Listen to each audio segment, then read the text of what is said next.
बिस्मिल्लाहिर्रहमानिर्रहीम। अस्सलाम वालेकुम प्रिय जीवान, कैसे हैं आप सब? मैं हूँ आपकी टीचर सदफ और ये है हमारा उर्दू का लेसन। ये है हमारा उर्दू का लेसन। उर्दू के लेसन में आज हम कौन सा हर्फ पढ़ेंगे? आज हम पढ़ेंगे हर्फ मीम।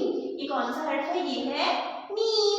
मीम से मुर्गा, मीम से मटर, मीम से मछली, मीम से माल्टा, मीम से माल्टा, मीम से मटर, मीम से मछली, मीम से मुर्गा। और मैं आपको बताऊंगी कि मीम लिखना कैसे है।